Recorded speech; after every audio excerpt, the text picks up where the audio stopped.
one frog spoils the whole water. ഒരു വ്യക്തി നന്നായാൽ കുടുംബം നന്നാവും, കുടുംബം നന്നായാൽ സമൂഹം നന്നാവും, സമൂഹം നന്നായാൽ ഒരു രാജ്യം തന്നെ നന്നാവും. വികസനം അല്ലെങ്കിൽ മാറ്റം ആരംഭിക്കേണ്ടത് വ്യക്തിഗതമായാണ്. ഒരു വ്യക്തിയിൽ നിന്നാവണം മാറ്റം ഉണ്ടാകേണ്ടത്. സോ ഇതിൻ്റെ വിപരീത പദം, ഒരു വ്യക്തിയിലുണ്ടാകുന്ന തെറ്റ് ആ സമൂഹത്തെ, കുടുംബങ്ങളെ, രാജ്യത്തെ തന്നെ ബാധിക്കും എന്നാണ് നാം പഠിച്ചിട്ടുള്ള പാഠങ്ങൾ. 1 കൊരിന്ത്യർ 5:6 ഇങ്ങനെ പറയുന്നു, അസാരം പുളിമാവ് പിണ്ടത്തെ മുഴുവനും പുളിപ്പിക്കുന്നു എന്നറിയുന്നില്ലയോ? നിങ്ങൾ പുളിപ്പില്ലാത്തവരായിരിക്കാൻ തക്കവണ്ണം പുതിയ പിണ്ടമാകേണ്ടതിന് പഴയ പുളിമാവിനെ നീക്കിക്കളവിൻ. ഈ 2025 4ാമത്തേതും അവസാനത്തേതുമായ ക്വാർട്ടറിൽ ജോഷുവ പുസ്തകത്തെ ആസ്പദമാക്കിയാണ് നാം പഠിച്ചുകൊണ്ടിരിക്കുന്നത്. To reach the unreached. Eden ടിവിയുടെ ഈ സാബത്ത് സ്കൂൾ പാഠപഠനത്തിലേക്ക് നിങ്ങളെ ഏവരെയും സ്വാഗതം ചെയ്യുന്നു. മനപ്പാഠ വാക്യമായിട്ട് നമുക്ക് തന്നിരിക്കുന്നത് ഇരമ്യാവിൻ്റെ പുസ്തകം 17:10. ഞാൻ ഹൃദയത്തെ ശോധന ചെയ്ത് അന്തരംഗങ്ങളെ പരീക്ഷിച്ച് ഓരോരുത്തന് അവനവൻ്റെ നടപ്പിനും പ്രവൃത്തിയുടെ ഫലത്തിനും തക്കവണ്ണം കൊടുക്കുന്നു. നമുക്ക് പ്രാർത്ഥിക്കാം. ഞങ്ങളെ അധിക വാത്സല്യമായി സ്നേഹിക്കുന്ന ഞങ്ങളുടെ സ്വർഗീയ വാഴ്ത്തപ്പെട്ട തമ്പുരാനെ, ഈ അവസരത്തിൽ ഞങ്ങളെ കർത്താവെ പൂർണ്ണമായും താഴ്ത്തി ഭരമേൽപ്പിക്കുകയാണ്. ഞങ്ങളുടെ അകത്തെ ശത്രുവിനെ തിരിച്ചറിവാനും അപ്പം ഞങ്ങളുടെ ചുറ്റുപാടുമുള്ളവരെ ഒക്കെയും കർത്താവെ ഞങ്ങൾ നാശയോഗ്യരാക്കി തീരാത്തവണ്ണം അവർക്കൊക്കെയും ഒരു അനുഗ്രഹമായി തീരുവാൻ അങ്ങ് ഞങ്ങളെ എടുത്തുപയോഗിക്കണമേ എന്ന് ഞങ്ങൾക്കായി ജീവൻ തന്ന യേശു ക്രിസ്തുവിൻ്റെ നാമത്തിൽ ഞങ്ങൾ പ്രാർത്ഥിക്കുന്നു. പ്രാർത്ഥന ചെവിക്കൊള്ളണം യേശുവിൻ്റെ നാമത്തിൽ തന്നെ, ആമേൻ. ഈഡൻ ടിവിയുടെ എല്ലാ മാന്യ പ്രേക്ഷകർക്കും നിസ്തുല്യനായ യേശു ക്രിസ്തുവിൻ്റെ നാമത്തിൽ സ്നേഹവന്ദൻ. നാം ഇന്ന് പഠിക്കാനായിട്ട് പോകുന്ന ആ പാഠം അകത്തെ ശത്രു. പാഠം 6 അകത്തെ ശത്രു. ആരാണ് ഈ ശത്രു? നമ്മളെന്നും കണ്ടുകൊണ്ടിരിക്കുന്ന ഒരു വ്യക്തി തന്നെയാണ് യഥാർത്ഥത്തിലും ഈ വലിയ ശത്രു എന്ന് പറയുന്നത്. നമ്മളെന്നും കണ്ണാടിയിൽ കാണുന്ന ആ വ്യക്തി തന്നെയാണ് നമ്മുടെ സെൽഫ്, നമ്മുടെ സ്വയം. അതാണ് ലോകത്തിലും വെച്ച് ഏറ്റവും വലിയൊരു ശത്രു, നമ്മൾ കീഴടക്കേണ്ട ഏറ്റവും വലിയൊരു ശക്തി. ഞാൻ എപ്പോഴും പറയാറുള്ളത് പോലെ മിസ്സസ് വൈറ്റ് ഇങ്ങനെ പറയും, the greatest battle ever fought is the battle against the self. So സ്വയത്തെ ജയിക്കുക എന്നുള്ളതാണ് ഏറ്റവും വലിയ യുദ്ധം എന്ന് പറയുന്നത്. സോ ഇവിടെ പറയുന്നു അകത്തെ ശത്രു. ആരാണ് ഈ അകത്തെ ശത്രു എന്നും എന്തിനാണ് ഈ ശത്രുവിനെ കുറിച്ച് നമ്മൾ പഠിക്കേണ്ടതെന്നും എന്തൊക്കെ സംഭവ വികാസങ്ങളാണ് ഇവിടെ അരങ്ങേറുന്നതെന്നും നാം ഈ ആഴ്ചയിലുടനീളം പഠിക്കാനായിട്ട് പോവുകയാണ്. സോ അതിനായി നിങ്ങളുടെ ശ്രദ്ധയെ ക്ഷണിച്ചുകൊള്ളുകയാണ്. ഒരു ദാരുണമായ ഒരു അനുഭവം ഇസ്രായേൽ മക്കൾ ഇവിടെ അനുഭവിക്കുകയാണ്. ആദ്യമായി അവർ പരാജയം അവിടെ രുചിച്ചറിയുകയാണ്. ഏറ്റവും വലിയ ഒരു വിജയത്തിൻ്റെ ഒടുവിൽ ഒരു പരാജയം, വൻ പരാജയം ഇവിടെ സംഭവിക്കുന്നതായിട്ട് നമുക്ക് കാണാനായിട്ട് സാധിക്കുന്നു. യോർദാൻ അത്ഭുതകരമായിട്ട് യോർദാൻ കടന്നു വന്ന ശേഷം അവരുടെ മുൻപിൽ നിന്ന് ഏറ്റവും വലിയൊരു പ്രതിസന്ധിയായിരുന്ന, ഏറ്റവും വലിയ പട്ടണമായിരുന്ന എരീഖോ പട്ടണത്തെ അവരെന്ത് ചെയ്യാണ്, തകർത്തെറിഞ്ഞ് അതിനെ തീ വച്ച് കൊളുത്തിയ ശേഷം അവർ അടുത്ത് വരുന്നതായ ഒരു ശത്രു എന്ന് പറയുന്നത് എന്താണ്? ഒരു ഇച്ചിരി പോന്ന ഒരു ഹായ് പട്ടണം, ഇച്ചിരി പോന്ന വളരെ ചെറിയൊരു പട്ടണം. അതായത് എരിഹോ പട്ടണത്തെ താരതമ്യപ്പെടുത്തുമ്പോൾ ഏറ്റവും ഒരു കുഞ്ഞൻ പട്ടണമാണ് ഹായ് പട്ടണം. പക്ഷേ അവിടെ അവരുപയോഗിച്ച തന്ത്രങ്ങളിലാണ് ഇവിടുത്തെ പ്രശ്നം ഒളിഞ്ഞിരിക്കുന്നത്, അല്ലെ? ഇത്രയും വലിയ ജയം സമ്പാദിച്ചത് അവരുടെ സ്വന്തം കഴിവുകൾ കൊണ്ടോ അവരുടെ യുദ്ധ നയങ്ങൾ കൊണ്ടോ ആയിരുന്നില്ല, അല്ലെ? അവരുടെ എണ്ണം അല്ലെങ്കിൽ അവരുടെ സൈനിക പാടവം കൊണ്ടോ ആയിരുന്നില്ല. പക്ഷേ എന്താണ്? ദൈവിക സാന്നിധ്യമാണ് അവർക്കവിടെ വിജയം കൊടുത്തത്.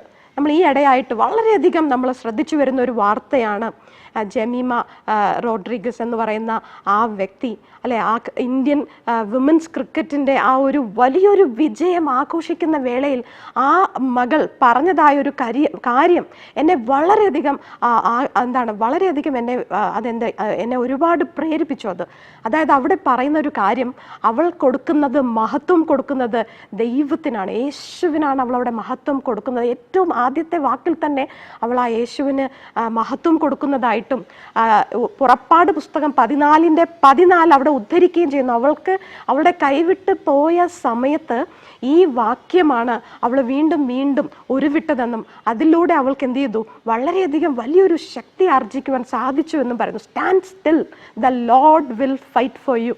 നീ എന്തിരിക്കുക, മിണ്ടാതിരിക്കുക, ഞാൻ നിനക്ക് വേണ്ടി യുദ്ധം ചെയ്യും എന്നൊരു കാര്യം അവിടെ പറയുകയുണ്ടായി. എനിക്കത് വളരെയധികം അതൊരു മൈൻഡ് ബ്ലോയിങ് ആയിട്ടുള്ള, അല്ലെങ്കിൽ ദൈവത്തെ ഇത്രമാത്രം സാക്ഷീകരിക്കാൻ ഒരു കുഞ്ഞ് 25 വയസ്സുകാരി അങ്ങനെ ഒരു കാര്യം പറയുകയുണ്ടായി. സോ ഇവിടെയും എന്താണ്, എരികോ പട്ടണം അതിനെ ഇനി ഒരിക്കലും ആരും പണികയില്ല എന്നതിനെ ശപിച്ച് അതിനെ ഉന്മൂലനാശം ചെയ്തതിന് ശേഷം എന്താണ്, യോശുവയും ജനവും അടുത്ത പടിയായിട്ട് വരുന്നതാണ് ഈ കുഞ്ഞൻ പട്ടണം. പക്ഷെ അവിടെ എന്ത് സംഭവിച്ചു, അവിടെ അവർ മുതുക് കാണിച്ച് അല്ലെങ്കിൽ പുറം കാട്ടിക്കൊണ്ട് തിരികെ ഓടിപ്പോകേണ്ട ഒരു അവസ്ഥയും 36 പേര് ജീവൻ നഷ്ടപ്പെടുകയും ഉണ്ടായതായിട്ട് നമുക്ക് അവിടെ കാണാനായിട്ട് സാധിക്കും. സോ എന്താണ് ഈ വൻ പരാജയത്തിന് പിന്നിലുണ്ടായ കാര്യം? എന്തായിരുന്നു അതിന് കാരണം? ആരായിരുന്നു ആ ശത്രു? ആരാണ് ഈ വൻ പരാജയത്തിന് കാരണമായി തീർന്നത്? നമ്മുടെ ഇടയിലും ഇങ്ങനെ ശത്രുക്കൾ ഉണ്ടോ? ഞാൻ തന്നെയാണോ എൻ്റെ ശത്രു? നമ്മുടെ കുടുംബങ്ങളിൽ ഇങ്ങനെ ശത്രുക്കളുണ്ടോ? നമ്മുടെ സഭകളിൽ ഇങ്ങനെയുള്ള ശത്രുക്കളുണ്ടോ? നമ്മൾ പലപ്പോഴും നമ്മൾ പടവെട്ടുന്നത് എന്താണ്, അന്ധകാര ലോകാധിപതിയോടും അല്ലെങ്കിൽ മറ്റിതര വിശ്വാസത്തിൽ ഇരിക്കുന്നവരോടുമാണ്. പക്ഷേ നമ്മുടെ സഭയ്ക്കുള്ളിൽ തന്നെ നമുക്ക് ശത്രുക്കളുണ്ടോ? നമ്മുടെ സഭ വളരാതിരിക്കുവാൻ, നമ്മുടെ വിശ്വാസം വളരാതിരിക്കുവാൻ, നമ്മുടെ വിശ്വാസ ജീവിതത്തിൽ നമ്മൾ താഴോട്ട് കൂപ്പ് കുത്തുവാൻ ഇടയായ ചില ശത്രുക്കൾ നമ്മുടെ ഇടയിലുണ്ടോ? നാം തന്നെയാണോ ആ ശത്രു എന്ന് തിരിച്ചറിയാൻ നിങ്ങൾ എല്ലാവരും ശ്രദ്ധയോടെ കാത്തിരിക്കുക. നമ്മുടെ ഈ പാഠപഠനത്തിൽ നമുക്ക് തുടർന്നും പഠിക്കാം. ദൈവം നമ്മളെ അനുഗ്രഹിക്കട്ടെ.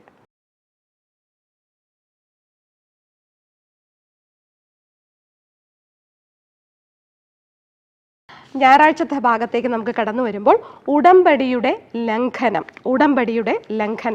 One frog spoils the whole water. അല്ലെ, ഒരു തവള മതി ഒരു വെള്ളത്തെ മൊത്തത്തിനും നാശമാക്കാൻ എന്നൊരു ചൊല്ല് ഏകദേശം ആഫ്രിക്ക തീരങ്ങളിലൊക്കെ നമുക്ക് കേട്ട് വരാറുണ്ട്. സോ ഒരു കോർപ്പറേറ്റ് കോൺസിക്വൻസ് ആണ് അവിടെ സംഭവിച്ചത്. അതായത് ഒരുവൻ ചെയ്ത പാപം കാരണം, ഒരുത്തൻ വരുത്തി വെച്ച വെന കാരണം ആ ഒരു സമൂഹം തന്നെ അവിടെ എന്ത് ചെയ്യാണ്, ശാപത്തിൽ ഉൾപ്പെടുന്നതായിട്ട് നമുക്ക് അവിടെ കാണാനായിട്ട് സാധിക്കുന്നു. യോശുവ പുസ്തകം 7-ാമത്തെ അധ്യായത്തിലാണ് നമ്മൾ ഈ ഭാഗമെല്ലാം കാണുന്നത്. സോ അവിടെ ദൈവം പറയാണ്, എന്നാൽ ഇസ്രായേൽ മക്കൾ ശപഥാർപ്പിത വസ്തു സംബന്ധിച്ച് ഒരു അകൃത്യം ചെയ്തു.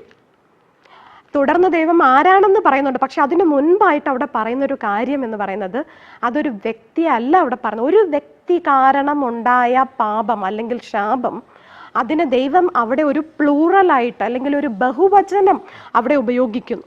എന്നാൽ ഇസ്രായേൽ മക്കൾ അല്ലെ, അവിടെ ആഖാനെന്നും മാത്രമല്ല എടുത്തു പറഞ്ഞിരിക്കുന്നത്, ഒരുവൻ ചെയ്ത പാപം കാരണം ഒരു സമൂഹത്തിന് തന്നെ വലിയൊരു ആപത്ത് നേരിടേണ്ടതായിട്ട് വന്നതായിട്ട് നമുക്ക് അവിടെ കാണാം. തുടർന്നാണ് അവിടെ ദൈവം പറയാണ്, അവരതായത് യുദ്ധത്തിന് പോകുന്നതിന് മുമ്പ് തന്നെ ദൈവം എന്തു കണ്ടു, ഇവിടെ ആഖാൻ തെറ്റ് ചെയ്തത് ദൈവം കണ്ടു കഴിഞ്ഞിരുന്നു. ആഖാൻ അത് എടുക്കുമ്പോൾ തന്നെ ദൈവം അത് കണ്ടു കഴിഞ്ഞിരുന്നു എന്ന് നമ്മൾ മനസ്സിലാക്കണം. നമ്മൾ ചെയ്യുന്ന പല പാപങ്ങളും, രഹസ്യത്തിൽ ചെയ്യുന്നതൊക്കെയും എന്ത് ചെയ്യും, പരസ്യമായിട്ട് കൊണ്ടുവരാനുള്ള നാഴിക വന്നുകൊണ്ടിരിക്കുകയാണ്. സോ നമ്മൾ പലപ്പോഴും ചിന്തിക്കും, ഇതാരും കണ്ടിട്ടില്ല, അത് കുഴപ്പമില്ല, സാരമില്ല എന്നൊക്കെ നമ്മൾ കരുതും. പക്ഷെ ഇതൊക്കെ കാണുന്ന ഒരു ദൈവം സ്വർഗത്തിലുണ്ട് എന്നുള്ളത് നമ്മൾ ഒരിക്കലും മറക്കാനായിട്ട് പാടില്ല. എരികോ പട്ടണം കീഴടക്കുന്നതിന് മുൻപ് യോശുവ എന്ത് ചെയ്തു, ദൈവത്തോട് ആലോചന ചോദിച്ചു. അല്ലെ, അപ്പൊ യുദ്ധതന്ത്രം പറഞ്ഞു കൊടുക്കുന്ന ആരാണ്? യഹോവയായ ദൈവമാണ്. അല്ലെ, അവരോട് ആ യെരിഹോ പട്ടണത്തിൽ ചുറ്റും നടക്കാൻ പറഞ്ഞതും 7-ാം ദിവസം 7 പ്രാവശ്യം നടക്കാൻ പറഞ്ഞതും കാഹളം ഊതാൻ എല്ലാം യഹോവ തന്നെയാണ്. പക്ഷേ എനിക്ക് തോന്നുന്നു ഇതിൻ്റെ ഈ ഹായി പട്ടണം കീഴടക്കാൻ അവർക്ക് കഴിയാത്തതിൻ്റെ കാരണമാണ് നമ്മൾ പഠിച്ചുകൊണ്ടിരിക്കുന്നത്. അവരെന്ത് ചെയ്തില്ല, ഹായി പട്ടണം കീഴടക്കുന്നതിന് മുൻപായിട്ട് അവരെന്ത് ചെയ്തില്ല, യഹോവയോട് ആലോചന ചോദിക്കുന്നതായിട്ട് നമുക്കിവിടെ കാണാൻ സാധിക്കുന്നില്ല. പക്ഷേ എരിഹോ പട്ടണം കീഴടക്കുന്നതിന് മുൻപായിട്ട് എന്താണ് ചെയ്യുന്നത്? അതേ തന്ത്രം ഇവിടെയും അവർ ചെയ്യുന്നുണ്ട്. അല്ലെ, ആ പട്ടണം ഉറ്റുനോക്കാനായിട്ട് രണ്ടുപേരെ എരിഹോ പട്ടണത്തിനുള്ളിൽ കടത്തി വിടുന്നുണ്ട്. അവർ വന്ന് പറയുന്ന റിപ്പോർട്ടിനനുസരിച്ച് എന്താണ് തന്ത്രങ്ങളൊക്കെ മെനയുന്നുണ്ട്. പക്ഷേ ഇവിടെയും ഹായി പട്ടണം ഉറ്റുനോക്കാൻ ചില ആൾക്കാരെ അതിനകത്ത് അയക്കുന്നുണ്ട്. പക്ഷേ അവർ വന്ന് പറഞ്ഞ ഒരു കാര്യം എന്താണ്? അവർ വന്ന് പറയുന്നത് വളരെ ചെറിയ പട്ടണമാണ് അല്ലേ, നമ്മുടെ മൊത്തം ആൾക്കാരെ അങ്ങോട്ട് കൊണ്ടുപോകേണ്ട കാര്യമില്ല, കാരണം വളരെ ചെറിയ പട്ടണമാണ്, കുറച്ച് പേരേ ഉള്ളൂ. നമുക്കറിയാം അവസാനം അവിടെയുള്ള എല്ലാവരും കൊന്നപ്പോഴും 12,000 പേരെ അവിടെ വരുന്നുള്ളൂ. 12,000 പേരെയാണ് കൊല്ലുന്നത്. അപ്പോൾ വളരെ ചെറിയൊരു പട്ടണം, വെറും 12,000-ഓളം ആൾക്കാർ താമസിച്ചിരുന്ന ഒരു പട്ടണം എന്ന് പറയാൻ പറ്റത്തില്ല അല്ലേ, ഒരു ചേരി എന്ന് വേണമെങ്കിൽ പറയാം. സോ അത്ര ചെറുതാണ്. അതുകൊണ്ട് നമ്മളൊരു 3,000 പേര് പോയാൽ മതിയാവും അല്ലേ, 3,000, 12,000-ന് 3,000 എന്ന വണ്ണം 3,000 പേര് പോയാൽ മതിയാകും എന്ന് എന്താണ് ഈ ഒറ്റുനോക്കാൻ പോയ വ്യക്തികൾ വന്ന് പറയുന്നത് നമുക്കവിടെ കാണാം. പക്ഷേ അതിനുശേഷം അവർ യഹോവയോട് ആലോചന ചോദിക്കുന്നതായിട്ട് നമുക്കവിടെ കാണാൻ സാധിക്കുന്നില്ല. അപ്പം അവരെന്ത് ചെയ്യാണ്? അവർക്ക് കിട്ടിയ വലിയ വൻ വിജയം അത് അവരുടെ യുദ്ധ നയം കൊണ്ടോ അവരുടെ കഴിവുകൾ കൊണ്ടോ നേടിയെടുത്തത് അല്ല എന്ന കാര്യം അവിടെ അവർ ഒന്ന് ചെറുതായിട്ട് മറക്കുന്നതായിട്ട് നമുക്ക് അവിടെ കാണാനായിട്ട് സാധിക്കുന്നു.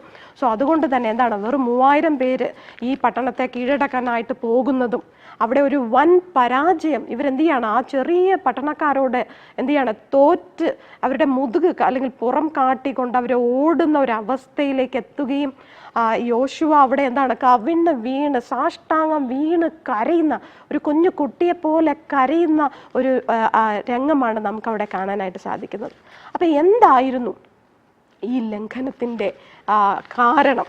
നമുക്കറിയാം റോമർ പുസ്തകം 5:19 നമ്മൾ വായിക്കുമ്പോൾ, ഏക മനുഷ്യന്റെ അനുസരണക്കേടിനാൽ അനേകർ പാപികളായി തീർന്നത് പോലെ ഏകന്റെ അനുസരണത്താൽ അനേകർ നീതിമാന്മാരായി തീരും എന്ന് നമ്മൾ വായിക്കുന്നു. ഇവിടെയും എന്ത് ചെയ്യാണ്, ഒരാൾ തെറ്റ് ചെയ്തത് കാരണം യഹോവ അവിടെ ബഹുവചനം കൊണ്ടാണ് അവരെ അവിടെ അഭിസംബോധന ചെയ്യുന്നത്. 7:1 വായിക്കുമ്പോൾ, എന്നാൽ ഇസ്രായേൽ മക്കൾ ശപഥാർപ്പിത വസ്തു സംബന്ധിച്ച് ഒരു അകൃത്യം ചെയ്തു. അവിടെ ആഖാൻ അല്ലെങ്കിൽ ഒരുവൻ ചെയ്തു എന്നല്ല, ഇസ്രായേൽ മക്കൾ ശപഥാർപ്പിത വസ്തു സംബന്ധിച്ച് ഒരു അകൃത്യം ചെയ്തു എന്നാണ് ഇവിടെ പറയുന്നത്.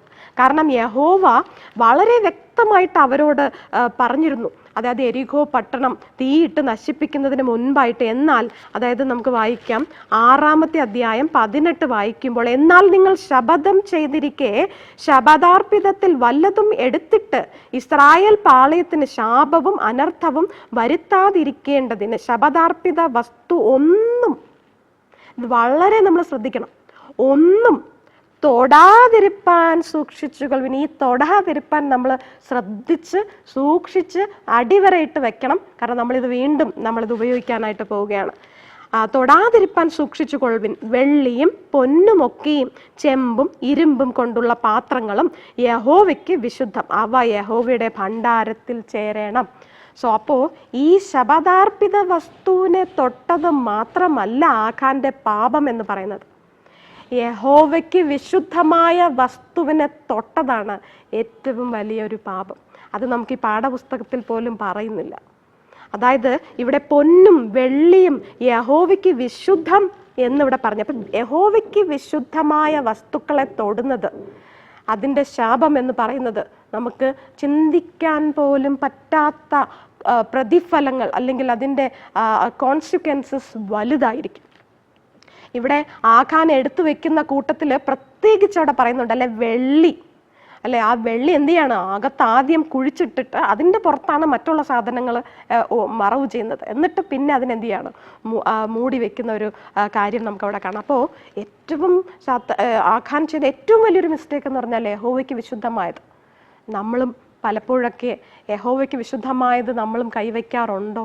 യഹോവയ്ക്ക് വിശുദ്ധമായ ദശാംശത്തിൽ നമ്മൾ ചിലപ്പം കൈവയ്ക്കാറുണ്ടോ? നമ്മൾ ചിന്തിക്കേണ്ടതായ ഒരു കാര്യമാണ്. അങ്ങനെ ചെയ്യുന്നത് കാരണം നമ്മൾ കുടുംബങ്ങൾക്ക് ശാപം വരുത്തി വെക്കാറുള്ള അങ്ങനെയുള്ളൊരു വ്യക്തിയാണോ നമ്മൾ എന്നും കൂടെ നമ്മൾ ഈ ആഖാന്റെ ഈ ലംഘനത്തിലൂടെ നാം ചിന്തിക്കേണ്ടതായിട്ടുണ്ട്. സോ 2 പ്രധാനപ്പെട്ട പാപങ്ങൾ അല്ലെങ്കിൽ 2 പ്രധാനപ്പെട്ട കാരണങ്ങളാണ് ഇസ്രായേൽ ഈ കുഞ്ഞു പട്ടണവുമായിട്ട് തോൽക്കുവാനിടയായ കാരണം. എന്തായിരുന്നു? ആഖാന്റെ പാപവും ഇസ്രായേല്യരുടെ സ്വന്തം ശക്തിയിലുള്ള അമിത വിശ്വാസവുമായിരുന്നു ഒന്നാമത്തെ കാരണം. ആഖാൻ ചെയ്ത ഏറ്റവും വലിയ പാപം, യഹോവയ്ക്ക് വിശുദ്ധമായത്, അതും കൂടെയാണ് അവൻ ഒളിപ്പിക്കുന്നത്. പിന്നീട് എന്താണ് സ്വന്തം ശക്തി, അതായത് യെരിഹോ പട്ടണത്തെ അല്ലെങ്കിൽ അതിനെ യുദ്ധം ചെയ്ത് ജയിച്ചത് തങ്ങളുടെ കഴിവാണ് എന്ന ഒരു അമിത വിശ്വാസം അവർക്കുണ്ടായിരുന്നു. രണ്ടാമത്തെ കാര്യം, ഹായിക്കെതിരായ ആക്രമണത്തിന് മുൻപ് കർത്താവിൻ്റെ ആലോചന ആരായുവാൻ അവരെന്ത് ചെയ്തു? പരാജയപ്പെട്ടു. അതുപോലെ ശത്രുവിനെ അവരുടെ ശത്രുവിനെ അവർ വളരെ കുറച്ച് കാണുവാനിടയായി. ഇതാണ് രണ്ട് പ്രധാനപ്പെട്ട കാരണം എന്ന് പറയുന്നത്. യോശുവ 7:11 മുതൽ 13 വരെ നമ്മൾ വായിക്കുമ്പോൾ അവിടെ അതിനകത്ത് ഒരുപാട് പദപ്രയോഗങ്ങൾ അവിടെ നടക്കുന്നുണ്ട്. 7:11 മുതൽ 13 വരെ വായിക്കുമ്പോൾ അവിടെ അതായത് യഹോവ യോശുവയോട് അരുളി ചെയ്യിക്കണം, എഴുന്നേൽക്ക, നീ ഇങ്ങനെ സാഷ്ടാംഗം വീണ് കിടക്കുന്നത് എന്തിന്? നീ എന്തിനാണ് ഈ കുഞ്ഞു കുട്ടികളെ പോലെ ഇങ്ങനെ കരയുന്നത്? നീ കരഞ്ഞിട്ടൊന്നും ഒരു കാര്യമില്ല. നിങ്ങളുടെ പാളയത്തിൽ എന്താണ്? ശാപം വന്നിരിക്കുകയാണ്. ഇസ്രായേൽ പാപം ചെയ്തിരിക്കുന്നു. ഇവിടെ ആഖാൻ എന്നല്ല പറയുന്നത്, ഇസ്രായേൽ പാപം ചെയ്തിരിക്കുന്നു. അവൻ അവരോട് കൽപ്പിച്ചിട്ടുള്ള എൻ്റെ നിയമം അവർ ലംഘിച്ചിരിക്കുന്നു. അവർ ശപഥാർപ്പിതം എടുത്തിരിക്കുന്നു. അവർ മോഷ്ടിച്ച് മറവ് ചെയ്ത് തങ്ങളുടെ സാമാനങ്ങൾക്കിടയിൽ അത് വെച്ചിരിക്കുന്നു. ഇസ്രായേൽ മക്കൾ ശാപഗ്രസ്തരായി തീർന്നത് കൊണ്ട് ശത്രുക്കളുടെ മുമ്പിൽ നിൽപ്പാൻ കഴിയാതെ ശത്രുക്കൾക്ക് പുറം കാട്ടേണ്ടി വന്നു. ശാപം നിങ്ങളുടെ ഇടയിൽ നിന്ന് നീക്കാതിരുന്നാൽ ഞാൻ നിങ്ങളോടുകൂടെ ഇരിക്കയില്ല എന്ന് ഇവിടെ വളരെ വ്യക്തമായിട്ട് പറയാണ്. നീ എഴുന്നേറ്റ് ജനത്തെ ശുദ്ധീകരിച്ച് അവരോട് പറക, നാളത്തേക്ക് നിങ്ങളെ തന്നെ ശുദ്ധീകരിപ്പിൻ. ഇസ്രായേലെ, നിന്റെ നടുവിൽ ഒരു ശാപമുണ്ട്. ശാപം നിങ്ങളുടെ ഇടയിൽ നിന്ന് നീക്കിക്കളയും വരെ ശത്രുക്കളുടെ മുമ്പിൽ നിൽപ്പാൻ നിനക്ക് കഴിയുകയില്ല. സോ ഈ ശാപം നീക്കുന്നത് വരെ നിങ്ങൾ എന്ത് ചെയ്യരുത്? നിങ്ങൾ യുദ്ധം ചെയ്യാൻ പുറപ്പെടരുത്. അങ്ങനെ നിങ്ങൾ പോവുകയാണെങ്കിൽ ഞാൻ നിങ്ങളുടെ കൂടെ ഇരിക്കയില്ല, നിങ്ങൾ വീണ്ടും പരാജയപ്പെടും എന്നാണ് ഇവിടെ പറയുന്നത്. സോ അവിടെ വേണമെങ്കിൽ ദൈവത്തിന് പറയാമായിരുന്നു, ആഖാന്റെ പേര് അവിടെ എടുത്ത് പറയാമായിരുന്നു. പക്ഷെ അപ്പോഴും ദൈവം അവിടെ ആഖാന്റെ പേര് പറയുന്നില്ല. അപ്പോഴും ഇസ്രായേൽ ഇസ്രായേൽ എന്നാണ് പറയുന്നത്. ബഹുവചനമാണ് അവിടെ ഉപയോഗിക്കുന്നത്. ആഖാന് പല അവസരങ്ങൾ ദൈവം കൊടുക്കുന്നുണ്ടായിരുന്നു. നമ്മളൊന്ന് നോക്കണേ, തെറ്റ് ചെയ്ത കുട്ടി ആരാണെന്ന് നമുക്ക് തിരിച്ചറിഞ്ഞിട്ട് നമ്മൾ ആ കുട്ടിയുടെ പേര് പറയാതെ തന്നെ, അപ്പോൾ ആ ദൈവത്തിൻ്റെ ആ ഒരു അവസ്ഥയെക്കുറിച്ച് നമ്മൾ ആലോചിക്കുമ്പോൾ ദൈവത്തിന് എന്തേലും ഒരു സങ്കടം ഉണ്ടായിരുന്നിരിക്കും ആഖാനെ കാണുമ്പോഴൊക്കെ. അല്ലേ എൻ്റെ മകനെ, നീ നിന്റെ തെറ്റൊന്ന് ഏറ്റു പറഞ്ഞിരുന്നെങ്കിൽ എന്ന് ഒരു പക്ഷേ യഹോവ അവിടെ ആഗ്രഹിച്ച് കാണുമായിരുന്നു. ഇവിടെ ഉപയോഗിച്ചിരുന്ന പദങ്ങളെന്ന് പറയുന്നത് ആബാർ, അതിക്രമിച്ച് കിടക്കുക, അതായത് ഒരു ക്രോസിംഗ് ഓവർ അല്ലെ. അവിടെ നിന്ന് എന്ത് ചെയ്യണം? യഹോവയ്ക്ക് വിശുദ്ധമായ കാര്യങ്ങളൊക്കെ എടുത്തിട്ട് വരിക അല്ലെ, അല്ലെങ്കിൽ ഇതൊക്കെ നശിപ്പിക്കുക. ഇങ്ങനെ എന്ത് ചെയ്യണം? അല്ലെങ്കിൽ ഒരു പട്ടണത്തിലേക്ക് അതിക്രമിച്ച് കടക്കുന്ന ഒരു രംഗമാണ്. സോ അതിക്രമിച്ച് കടക്കുന്ന അബാർ എന്ന വാക്യം. പിന്നെ ശപഥാർപ്പിതം, ഖെരേം, എടുക്കുക. ആ ശപഥാർപ്പിതം എന്ന് പറയുന്നതിനെ എടുക്കുക, ലഖാഖ് എന്ന് പറയുന്നു. അതായത് നാശത്തിന് വേണ്ടി ഏൽപ്പിച്ചിരിക്കുന്ന അല്ലെങ്കിൽ സമർപ്പിച്ചിരിക്കുന്ന വസ്തുക്കളിൽ ചിലത് എന്ത് ചെയ്യാണ്? എടുക്കുക എന്ന അർത്ഥമാണ് ഇവിടെ വരുന്നത്. പിന്നെ മോഷ്ടിക്കുക അല്ലെ, ഗനാബ് എന്ന് പറയുന്നു, മോഷ്ടിക്കുക. കഖാഷ്, വഞ്ചിക്കുക. മോഷ്ടിച്ച വസ്തു അവരുടെ സാധനങ്ങളുടെ കൂട്ടത്തിൽ ഉൾപ്പെടുത്തുക. അതായത് ഒന്നും അറിയാത്ത പോലെ അവനവൻ്റെ സാധനത്തിനിടയിൽ അല്ലേ, ചിലരങ്ങനെയാണ്, നമ്മുടെ സാധനവും മോഷ്ടിച്ച വസ്തുവൊക്കെ അങ്ങ് ഒരുമിച്ച് വെക്കും. എന്താണ്? ആരും തിരിച്ചറിയാതിരിക്കാൻ. സോ അവൻ ആ പാപം ചെയ്യുമ്പോൾ അവൻ എത്ര ഘട്ടത്തിലൂടെയാണ് കടന്നു പോയത്.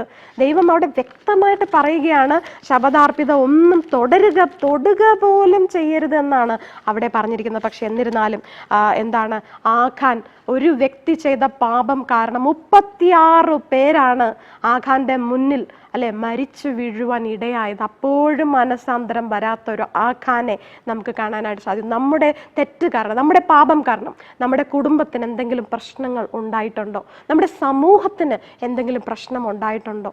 നമ്മൾ ചിന്തിക്കുക. സോ ഞാനാണോ ആ തെറ്റ്?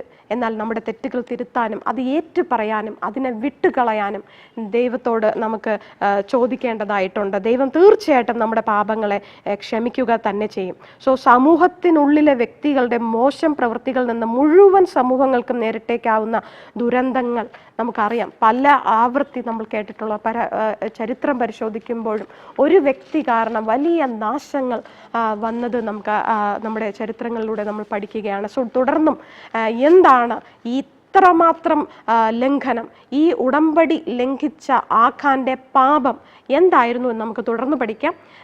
നമുക്ക് അടുത്ത ഭാഗത്തിലേക്ക് കടന്നു പോകാം.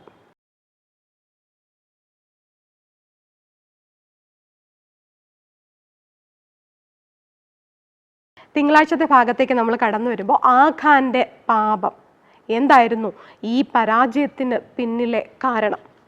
നമുക്ക് യോശുവയുടെ പുസ്തകം 7:16 മുതൽ 19 വരെ നമ്മൾ വായിക്കുമ്പോൾ അവിടെ ശരിക്കും ആഖാന് വേണ്ടി ദൈവം അവിടെ ഒരു പ്രോസസ്സ് അല്ലെങ്കിൽ ഒരു പ്രക്രിയ തന്നെ അവിടെ ആഹ്വാനം ചെയ്യുന്നതായിട്ട് നമുക്ക് കാണാനായിട്ട് സാധിക്കും. വേണമെങ്കിൽ ദൈവത്തിന് അവർ യുദ്ധം ചെയ്യുന്നതിന് മുൻപ് തന്നെ 7:1 നമ്മൾ വായിക്കുമ്പോൾ അവിടെ വ്യക്തമായിട്ട് ദൈവം അവിടെ പറഞ്ഞിട്ടുണ്ട്. എന്താണ്? യഹൂദ ഗോത്രത്തിൽ സേരഹിന്റെ മകനായ ശബ്ദിയുടെ മകനായ കർമ്മിയുടെ മകൻ ആഖാൻ ശപഥാർപ്പിത വസ്തുവിൽ ചിലത് എടുത്തു, യഹോവയുടെ കോപം ഇസ്രായേൽ മക്കളുടെ നേരെ ജ്വലിച്ചു എന്ന് അവർ യുദ്ധത്തിന് പോകുന്നതിന് മുമ്പ് തന്നെ അവൻ ആ വസ്തുക്കൾ എടുത്ത മാത്രയിൽ തന്നെ ദൈവം കണ്ടു. സോ ദൈവത്തിൽ നിന്ന് മറയ്ക്കാനായിട്ട് നമുക്കൊന്നും സാധിക്കില്ല. നമ്മൾ എത്ര മറച്ചാലും, നമ്മൾ ഇനി സമുദ്രത്തിന്റെ അങ്ങ് അന്തർഭാഗത്ത് കൊണ്ട് ഒളിപ്പിച്ചു വെച്ചിരുന്നാലും അവിടെയും യഹോവയുടെ കരം ഉണ്ടായിരിക്കും. നമ്മളിനി നക്ഷത്രങ്ങളിൽ നമ്മൾ എന്ത് ചെയ്യണം? നമ്മൾ വീടുണ്ടാക്കി അവിടെ പോയി ഒളിച്ചിരുന്നാലും യഹോവയുടെ കരം അവിടെയും ഉണ്ടാകും. അല്ല, യോനാ പ്രവാചകൻ ഓടിച്ചെന്ന് ആ കപ്പലിന്റെ അടിത്തട്ടിൽ ഒളിച്ചു കിടന്നപ്പോഴും ദൈവം വിട്ടില്ല. അതുപോലെ ആഖാൻ എന്ത് ചെയ്യാണ്? അതെല്ലാം ഒളിപ്പിച്ച് കൊണ്ടുവന്ന് തൻ്റെ കൂടാരത്തിൻ്റെ നടുവിൽ കുഴിച്ച് അതിനെ ഒളിപ്പിച്ചപ്പോൾ അവൻ്റെ അല്ലെങ്കിൽ അവൻ്റെ ഒരു മനസ്സ് എങ്ങനെ ആയാലും എത്ര കഠിനപ്പെടുത്തിയിട്ടാവണം അവൻ അങ്ങനെ ഒരു പ്രവൃത്തി ചെയ്യുന്ന ശപഥാർപ്പിതം. ദൈവം എടുക്കരുത്, തൊടുകയും അരുതെന്ന് പറഞ്ഞിട്ടും അവൻ അവിടെ ചെയ്യുന്നതായിട്ട് നമുക്ക് അവിടെ കാണാനായിട്ട് സാധിക്കുന്നു. അപ്പോൾ അവൻ ചെയ്ത ആ പ്രവൃത്തി കാരണം, അല്ലെ, അവൻ ചെയ്ത പ്രവൃത്തി കാരണം അവനോട് സംബന്ധപ്പെട്ട എല്ലാവരും, ആ കുടുംബത്തിലെ അംഗങ്ങൾ, ഒരു കുഞ്ഞു പോലും ബാക്കി നിൽക്കാതെ എല്ലാവർക്കും നാശം സംഭവിക്കുന്നത് നമുക്ക് അവിടെ കാണാനായിട്ട് സാധിക്കുന്നു. സോ ഈ തിങ്കളാഴ്ചത്തെ ഭാഗത്ത് നമ്മൾ പഠിക്കുന്നതായിട്ടുള്ള ഏറ്റവും പ്രധാനപ്പെട്ട കാര്യം എന്ന് പറയുന്നത് ദൈവത്തിൻ്റെ ആ ഒരു നടപടി ക്രമവും ദൈവത്തെക്കുറിച്ചും ആഖാനെ കുറിച്ചുമാണ് നമ്മളിവിടെ പഠിക്കാനായിട്ട് പോകുന്നത്. ദൈവത്തെ പ്രതിനിധീകരിച്ചത് യോശുവയായിരുന്നു ഇവിടെ. അപ്പൊ ഇവിടെ നമുക്ക് 7:16 മുതൽ 19 വരെ നമ്മൾ വായിക്കുമ്പോൾ ദൈവം അവിടെ ആഖാന് നിരവധി അവസരങ്ങൾ കൊടുക്കുന്നതായിട്ടാണ് നമുക്ക് അവിടെ കാണാനായിട്ട് സാധിക്കുന്നത്. യഹോവ ആദ്യം തന്നെ യെരിഹോ പട്ടണം കീഴടക്കുന്നതിന് മുമ്പ് തന്നെ പറഞ്ഞിരുന്നു, ശപഥാർപ്പിതം നിങ്ങൾ എടുക്കുകയാണ് എങ്കിൽ എന്ത് സംഭവിക്കും? ഇസ്രായേൽ പാളയത്തിന് ശാപവും അനർത്ഥവും വരുത്താതിരിക്കേണ്ടതിന് ശപഥാർപ്പിതമായ വസ്തു ഒന്നും തൊടാതിരിപ്പാൻ സൂക്ഷിച്ചു കൊള്ളുവിൻ എന്ന് നേരത്തെ തന്നെ പറഞ്ഞിരുന്നു. ആഖാൻ കുറച്ച് സൂക്ഷിക്കണമായിരുന്നു. നാമും പല ആവർത്തി ചിലപ്പോൾ സൂക്ഷിക്കേണ്ടതായിട്ടുണ്ട്. സോ ചില ആവർത്തി നമ്മൾ എന്ത് ചെയ്യുന്നില്ല, സൂക്ഷിക്കാതെ പല കാര്യങ്ങളും നമ്മൾ ചെയ്തിട്ട് ഭവനത്തിനുള്ളിൽ ശാപം, നമ്മുടെ സഭയ്ക്കുള്ളിൽ ശാപം വരുത്തി വെക്കുന്ന ചില അവസരങ്ങൾ ഉണ്ടാകുന്നു. സോ ഇവിടെ ആഖാന് ദൈവം ഒരുപാട് ചാൻസ് കൊടുത്തു. നമ്മൾ വിചാരിക്കരുത്, അയ്യോ ആ ആഖാന്റെ കുഞ്ഞുങ്ങളും അല്ലെങ്കിൽ കുടുംബവും എന്ത് തെറ്റ് ചെയ്തിട്ടാണ് അവർക്ക് ഇങ്ങനെ സംഭവിച്ചത്. അവരെ കല്ലെറിഞ്ഞത് പോരാഞ്ഞിട്ട് തീക്കിരയാക്കി, അതും പോരാഞ്ഞിട്ട് ഒരു കൽക്കുന്ന് അവരുടെ മുകളിലായിട്ട് ഒരു കൽക്കുന്ന് അവിടെ വന്നതായിട്ട് നമുക്ക് അവിടെ കാണാനായിട്ട് സാധിക്കും. ആഖോർ താഴ്വര ഒന്ന് പേരും കൊടുത്തു, അത് ഇന്നുവരെ നിലനിൽക്കുന്നു എന്നും അവിടെ പറഞ്ഞിരിക്കുകയാണ്. സോ അത് നമ്മൾ ചിലപ്പോൾ ചിന്തിക്കും, ദൈവം ഇത്ര ക്രൂരനായിരുന്നു എന്ന്. പക്ഷേ ദൈവം സ്നേഹവാനായ ദൈവമാണ്, അതേസമയം നീതിമാനായ ദൈവമാണ് എന്ന് ഇവിടെ വളരെ വ്യക്തമായിട്ട് വരച്ച് കാണിച്ചിരിക്കുകയാണ്. ആഖാന് വേണമെങ്കിൽ എന്ത് ചെയ്യായിരുന്നു? ഈ പട്ടണം കീഴടക്കാൻ സാധിക്കാതെ തിരിഞ്ഞോടിയപ്പോൾ 36 പേർ, അവരുടെ കൂട്ടത്തിലുണ്ടായിരുന്ന 36 പേർ മരിച്ചു വീണപ്പോൾ അവന് സമ്മതിക്കാമായിരുന്നു, എൻ്റെ തെറ്റാണോ ദൈവമേ, ഞാൻ കാരണമാണോ ഇത് സംഭവിച്ചത്? അപ്പോഴും അവനൊരു മാനസാന്തരം ഉണ്ടായില്ല, ഒരു കുറ്റസമ്മതം അവിടെ ഉണ്ടായില്ല. പിന്നെന്താണ്? യഹോവയോട് യോശുവ ഇങ്ങനെ കരഞ്ഞ് കുഞ്ഞു കുട്ടിനെ പോലെ കിടന്ന് കരയാണ്, സാഷ്ടാംഗം വീണ് കിടന്ന്. അപ്പോഴും ആഖാന് എന്ത് തോന്നിയില്ല? ആഖാന്റെ കഠിന ഹൃദയം അവിടെയും കുറ്റം സമ്മതിക്കാൻ വിസമ്മതിക്കുകയാണ്. ദൈവത്തെ ശരിക്കും അവിടെ ടെസ്റ്റ് ചെയ്യുന്നതായിട്ട് നമുക്കവിടെ കാണാം. എനിക്ക് തോന്നുന്നു അതുകൊണ്ടായിരിക്കും ദൈവം ഇങ്ങനെ ഒരു ടെസ്റ്റ് ഈ ഇസ്രായേൽ ജനത്തിന് ദൈവം അവിടെ ഒരു ടെസ്റ്റ് വെച്ചത്. യെരിഹോ പട്ടണം കീഴടക്കുമ്പോൾ അവിടെ ദൈവം ഒരു ടെസ്റ്റ് വെച്ചു. ഇവിടെ വീണ്ടും ആഖാൻ ദൈവത്തെ പരിശോധിക്കുക, ദൈവത്തെ ഇല്ലെങ്കിൽ ശോധിക്കുകയാണ് ചെയ്യുന്നത്, അല്ലേ? നോക്കാമല്ലോ എന്നെ കണ്ടുപിടിക്കുമോ ഇല്ലയോ എന്ന്. അപ്പോൾ അവിടെയും എന്താണ്, ആഖാൻ മുന്നോട്ട് വരുന്നതായിട്ട് കാണുന്നില്ല. അപ്പോഴും യഹോവ യോശുവയോട് അരുളി ചെയ്യുകയാണ്, നാളെ അതിരാവിലെ എന്ത് ചെയ്യണം? ജനത്തെ ഒക്കെ എന്ത് ചെയ്യണം? ശുദ്ധീകരിക്കുക. ഞാൻ എന്ത് ചെയ്യും? നിങ്ങളുടെ ഇടയിൽ നിന്ന് ശാപം നീക്കുക എന്നവിടെ പറയാം. അപ്പോഴും അല്ലെ, അടുത്ത ദിവസം വരെ അവന് സമയമുണ്ടായിരുന്നു. അന്ന് രാത്രിയെങ്കിലും അവന് വേണമെങ്കിൽ വന്ന് യോശുവയോട് പറയായിരുന്നു അല്ലേ. വേറെ ഒന്നും വേണ്ട, എല്ലാവരുടെ മുമ്പ് പറഞ്ഞില്ലെങ്കിൽ പോലും യോശുവയോടെങ്കിലും അല്ലെങ്കിൽ യഹോവയോടെങ്കിലും അവന് വേണമെങ്കിൽ ഏറ്റു പറയാമായിരുന്നു. പക്ഷെ അപ്പോഴും അവനത് ചെയ്തിട്ടില്ല. അതിരാവിലെ യോശുവ ഉണർന്ന് ഈ ജനത്തെയൊക്കെ ശുദ്ധീകരിക്കുകയാണ്, അല്ലെങ്കിൽ അവരെ യഹോവയുടെ സന്നിധിയിൽ ഗോത്രമായിട്ട് നിർത്തുകയാണ്. എന്ത് സമയം എടുത്തിട്ടുണ്ടാവും അല്ലെ? ഇത്രമാത്രം ലക്ഷക്കണക്കിന് ആളുകളാണുള്ളത്. അപ്പൊ ഇവരെ ഗോത്രമായിട്ട് 12 ഗോത്രങ്ങളായിട്ട് തരംതിരിച്ച് നിർത്തണമെങ്കിൽ എന്ത് സമയമെടുത്ത് കാണും? ഈ 12 ഗോത്രത്തിനുള്ളിൽ യഹൂദ ഗോത്രത്തെ മാത്രം ദൈവം പിടിക്കുകയാണ്. അപ്പോഴും യഹൂദ ഗോത്രം മാത്രം നിൽക്കുകയും മറ്റുള്ളവരൊക്കെ കടന്നു പോവുകയും ചെയ്യുന്നു. യഹൂദ ഗോത്രത്തിൽ പിന്നെ ആരെയാണ് പിടിപെടുന്നത്? 7-ന്റെ നമുക്ക് വായിക്കാം. 14 രാവിലെ ഗോത്രമായി അടുത്തു വരണം. യഹോവ പിടിക്കുന്ന ഗോത്രം കുലമായി അടുത്തു വരണം. യഹോവ പിടിക്കുന്ന കുലം കുടുംബമായിട്ട് അടുത്തു വരണം. യഹോവ പിടിക്കുന്ന കുടുംബം ആളാം പ്രതി അടുത്തു വരണം. ശപഥാർപ്പിത വസ്തുവോടുകൂടെ പിടിപെടുന്നവനെയും അവനുള്ള സകലത്തെയും തീയിലിട്ട് ചുട്ടുകളയണം എന്നവിടെ പറയാണ്. അപ്പൊ 16 വായിക്കുമ്പോൾ അതികാലത്ത് എന്ത് ചെയ്യണം? എല്ലാവരും എഴുന്നേറ്റ് ഇസ്രായേലിനെ എല്ലാം ഗോത്രമായിട്ട് വരുത്തേണം. യഹൂദ ഗോത്രം പിടിക്കപ്പെട്ടു. അവൻ യഹൂദ ഗോത്രത്തെ കുലമായി വരുത്തി. ആദ്യം ഗോത്രമായിട്ട്, പിന്നെ കുലമായിട്ട് യഹൂദ ഗോത്രം പിടിക്കപ്പെടുകയാണ്. അപ്പോൾ കുലം എന്ന് പറയുമ്പോൾ സർഹ്യ കുലം. ഇവിടെ ആദ്യം സേരഹിന്റെ കുലമാണ്. സർഹ്യ കുലം ഇവിടെ പിടിപ്പെടുകയാണ്. അപ്പോഴും ആഖാന് സമയം ഉണ്ടായിരുന്നു. വേണമെങ്കിൽ അവൻ ഏറ്റു പറയാമായിരുന്നു. അപ്പോഴും അവൻ അവിടെ പറയുന്നില്ല. അവൻ്റെ സബ്ദിയുടെ കുടുംബം, അതായത് കുടുംബമായിട്ട് വരുത്തിയപ്പോൾ സബ്ദിയുടെ കുടുംബം പിടിക്കപ്പെട്ടു. അവൻ്റെ കുടുംബത്തെ ആളാം പ്രതി വരുത്തി. യഹൂദ ഗോത്രത്തിൽ സേരഹിന്റെ മകനായ സബ്ദിയുടെ മകനായ കർമ്മിയുടെ മകൻ ആഖാൻ പിടിക്കപ്പെട്ടു. അപ്പൻ്റെ അപ്പൂപ്പൻ ഇവരെല്ലാവരുടെ പേരും എന്ത് ചെയ്യണം? ഇവിടെ ദുഷിക്കപ്പെടുന്നതായിട്ട് നമുക്കിവിടെ കാണാൻ സാധിക്കും. ഒരു വ്യക്തി കാരണം, നമ്മൾ ആദ്യം പറഞ്ഞതുപോലെ, ഒരു വ്യക്തിയിൽ നിന്നാണ് മാറ്റം ആരംഭിക്കുന്നത്. ഒരു വ്യക്തി കാരണം ഒരു കുടുംബവും, ഒരു കുടുംബം കാരണം സമൂഹം കാരണം ഒരു രാഷ്ട്രം തന്നെ വികസനത്തിന്റെ പാതയിൽ, മാറ്റത്തിന്റെ പാതയിൽ ആയിരിക്കേണ്ട അവസ്ഥയിൽ ഇവിടെ അവൻ തൻ്റെ കുടുംബത്തിനും സമൂഹത്തിനും കുലത്തിനും ഗോത്രത്തിനും ഒക്കെ ഇവിടെ നാശം വിതയ്ക്കുന്നതായിട്ട്, ശാപമായി തീരുന്നതായിട്ട് ഇവിടെ നമുക്ക് കാണാൻ സാധിക്കും. പലപ്പോഴും നാമും നമ്മുടെ കുടുംബത്തിനൊരു ശാപമായി തീരുന്നുണ്ടോ? നമ്മുടെ കുടുംബം നമ്മുടെ സഭയ്ക്ക് ശാപമാണോ? നമ്മുടെ സഭ ആ ദേശത്തിന് ശാപമാണോ? അതോ ഒരു വിളക്കായിട്ടാണോ ശോഭിക്കുന്നത് എന്ന് നമ്മൾ ചോദിക്കേണ്ടതായ ഒരു അവസരമാണ്. വേണമെങ്കിൽ അവൻ്റെ കുടുംബാംഗങ്ങൾ അല്ലെങ്കിൽ കോരഹ് പുത്രന്മാർ എന്ത് ചെയ്യാണ്? കുടുംബത്തോടെ ഭൂമി പിളർന്ന് അവരെ വിഴുങ്ങിക്കളഞ്ഞു. അല്ലെ, വേണമെങ്കിൽ ചിലപ്പോൾ ആഖാന്റെ കുടുംബത്തിലുള്ളവർക്കെങ്കിലും ദൈവത്തോട് മാനസാന്തരപ്പെട്ട് ദൈവമേ ഞങ്ങളോട് ക്ഷമിക്കണമേ എന്ന് പറഞ്ഞാൽ ചിലപ്പോൾ ആ കുടുംബത്തിലുള്ള അംഗങ്ങളെങ്കിലും രക്ഷ പ്രാപിച്ചേനെ എന്ന് നമുക്കവിടെ കാണാം. പിന്നീട് ദൈവത്തിന്റെ ആ സ്വഭാവത്തെ നമുക്കിവിടെ കാണാൻ സാധിക്കുന്നത്, ആഖാൻ എത്രത്തോളം ഹൃദയത്തെ കഠിനപ്പെടുത്തിയോ അത്രത്തോളം ദൈവം അവനോട് കരുണ കാണിക്കുന്നതായിട്ട് നമുക്ക് കാണാം. അത് നമുക്ക് യോശുവയുടെ വാക്കുകളിൽ നിന്ന് നമുക്ക് അവിടെ വായിക്കാനായിട്ട് സാധിക്കുന്നു. ഇവിടെ യോശുവ ആഖാനോട് പറയുകയാണ്, മകനെ, നമ്മളാണെങ്കിൽ എന്ത് ചെയ്താണ്? ഇത്രയും വലിയ ശാപം, 36 പേർക്ക് മരണം വിതച്ച ഒരു പാപിയാണ് ആഖാൻ. ആ ആഖാനെ ഇവിടെ യോശുവ അഭിസംബോധന ചെയ്യുന്നത് മകനെ, ഇസ്രായേലിന്റെ ദൈവമായ യഹോവയ്ക്ക് മഹത്വം കൊടുത്ത്. അവിടെ യോശുവ ആവശ്യപ്പെടുന്നത് ഇത്രയേ ഉള്ളൂ, നീ എന്ത് ചെയ്യാ? ദൈവത്തിനൊന്ന് മഹത്വം കൊടുക്കുക. ദൈവത്തിന് മഹത്വം കൊടുത്ത് അവനോട് നീ ഒന്ന് ഏറ്റു പറക, നീ എന്ത് ചെയ്തു എന്ന് പറക, എന്നോട് മറച്ചു വെക്കരുത്. അപ്പം എന്ത് ചെയ്യണം?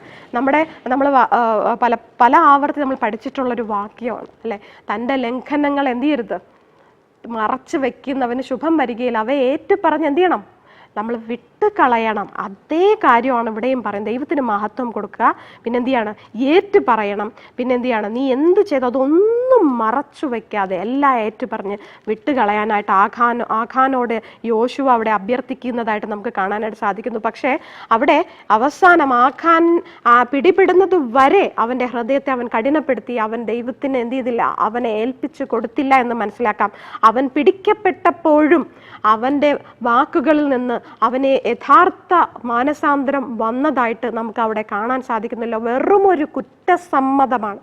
ദൈവത്തിന് ആവശ്യം കുറ്റസമ്മതം അല്ല, വെറും ഒരു അക്നോളജിങ് യുവർ സിൻസ് അല്ല അവിടെ ആവശ്യം.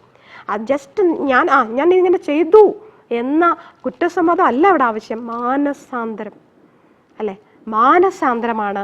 ഏറ്റുപറച്ചിൽ മാത്രമല്ല, അതിന് മാനസാന്തരത്തോടെയുള്ള ഏറ്റുപറച്ചിലായിരിക്കും. പക്ഷെ ഇവിടെ ആഖാൻ അവിടെ പറയാണ്, എന്താണ് അവൻ എടുത്തത്?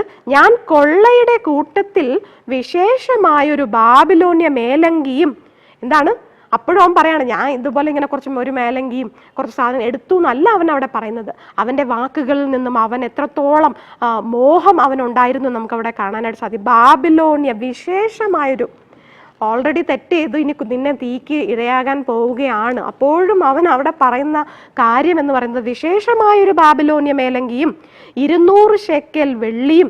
എന്ത് കൃത്യമായിട്ടാണ് തൊണ്ടി മുതലുകളെ കുറിച്ചുള്ള അവൻ്റെ ബോധം വളരെ വ്യക്തമായിട്ട്. കാരണം അവരതിങ്ങനെ പരിശോധിക്കുകയാണ്. അത് അവർ ആഖാൻ പറഞ്ഞതും ആഖാന്റെ കൂടാരത്തിൽ നിന്ന് പിടിക്കപ്പെട്ട വസ്തുവും തമ്മിൽ അവർ കമ്പയർ ചെയ്യുമ്പോൾ എക്സാക്ട്ലി 100% ശരിയായിരുന്നു അവൻ പറഞ്ഞത്. അവിടെ അതിൻ്റെ തൂക്കം വരെ, അപ്പം അവൻ കൊണ്ടുപോയിട്ട് തൂക്കി നോക്കിയിട്ടുണ്ടാവും അല്ലേ. 200 ശേക്കെൽ വെള്ളിയും 50 ശേക്കെൽ തൂക്കമുള്ള ഒരു പൊൻകട്ടിയും. അപ്പം വെള്ളി പൊൻകട്ടി കണ്ട് മോഹിച്ചെടുത്തു. ഈ മോഹിച്ചു എന്നുള്ള വാക്കും നമ്മൾ ഓർമ്മയിൽ വെക്കാം. നമ്മൾ അടുത്ത ഭാഗത്ത് വരുമ്പോൾ അതിനെക്കുറിച്ച് നമ്മൾ പഠിക്കുന്നതായിരിക്കും. സോ ഇത്രമാത്രം യഹോവയ്ക്ക് വിശുദ്ധമായ വെള്ളിയും പൊന്നും. അവൻ സാധാരണ ശബദാർപ്പിതം മാത്രമല്ല എടുത്തത്, പിന്നെയോ യഹോവയ്ക്ക് വിശുദ്ധീകരിക്കപ്പെട്ട കാര്യം അവൻ എന്ത് ചെയ്തു? കൈവച്ചു എന്നുള്ളതാണ്. അപ്പോൾ നമ്മുടെ ജീവിതത്തിലും യഹോവയ്ക്ക് വിശുദ്ധമായതൊന്നും നമ്മൾ എന്ത് ചെയ്യരുത്? കൈവയ്ക്കാനായിട്ട് പാടില്ല അല്ലെ. യഹോവയ്ക്ക് എന്തൊക്കെയാണ് വിശുദ്ധം? വിവാഹം, പിന്നെ ദശാംശം അല്ലെ. അതായിരുന്നു ഏദൻ തോട്ടത്തിൽ വെച്ച് തന്നെ നിയമിച്ചതായ വിവാഹം. പിന്നെ വിശുദ്ധ കാണിക്കയും ദശാംശമൊക്കെ ദൈവത്തിന് വിശുദ്ധമാണ്. അതിലൊന്നും നമ്മൾ എന്ത് ചെയ്യാൻ പാടില്ല? കൈവയ്ക്കാൻ പാടില്ല. യഹോവ കൂട്ടിച്ചേർത്തതിനെ മനുഷ്യരെന്ത് ചെയ്യാൻ പാടില്ല? അതിനെ വേർപെടുത്താൻ പാടില്ല. യഹോവയ്ക്ക് വിശുദ്ധമായതൊന്നും നമ്മളും മോഷ്ടിക്കാതിരിക്കുവാനായിട്ട് ഈ പാഠം നമ്മളെ പഠിപ്പിക്കുകയാണ്. സോ നമുക്ക് വരേണ്ടത് ഒരു കുറ്റസമ്മതമല്ല, പിന്നെയോ യഥാർത്ഥ മാനസാന്തരം. ഡിലേഡ്, അവൻ്റെ കുറ്റസമ്മതം അല്ലെങ്കിൽ അവൻ്റെ ആ ഒരു ഏറ്റുപറച്ചൽ അവനിങ്ങനെ ഡിലേ ചെയ്തു, ഒരുപാട് താമസിപ്പിച്ചു. കൃപയുടെ കാലം അവസാനിക്കുന്നത് വരെ ഞാൻ എനിക്കിഷ്ടമുള്ളത് ചെയ്ത്, ഞാൻ ഇഷ്ടമുള്ളതുപോലെ നടന്ന്, എല്ലാം എൻ്റെ ഇഷ്ടം പോലെ ചെയ്യാം, ഈ സൺഡേയിലോ വരട്ടെ ഞാൻ മാനസാന്തരപ്പെടാം, ഇല്ലെങ്കിൽ ഇതൊക്കെ ഈ അടയാളങ്ങളൊക്കെ നടക്കട്ടെ അപ്പോൾ ഞാൻ മാനസാന്തരപ്പെടാം, അല്ലെങ്കിൽ യേശു ക്രിസ്തു നേരിട്ട് ഒന്ന് പറയട്ടെ അപ്പോൾ ഞാൻ മാനസാന്തരപ്പെടാമെന്ന് നമ്മൾ കരുതിയാൽ ആ ദിവസം ഒരു കെണിയായിട്ട് നമുക്ക് വരും എന്നുള്ളതിൽ യാതൊരു സംശയവുമില്ല. സോ അങ്ങനെ ആയി തീരാതിരിക്കാൻ ദൈവം നമ്മളെ സഹായിക്കട്ടെ. നമ്മൾക്ക് വരേണ്ടത് ഏറ്റുപറച്ചിലല്ല, ഒരു യഥാർത്ഥ മാനസാന്തരമാണ് എന്നാണ് ആഖാന്റെ ഈ പാപത്തിൽ നിന്നും നമ്മെ പഠിപ്പിക്കുന്ന ലെസൺ.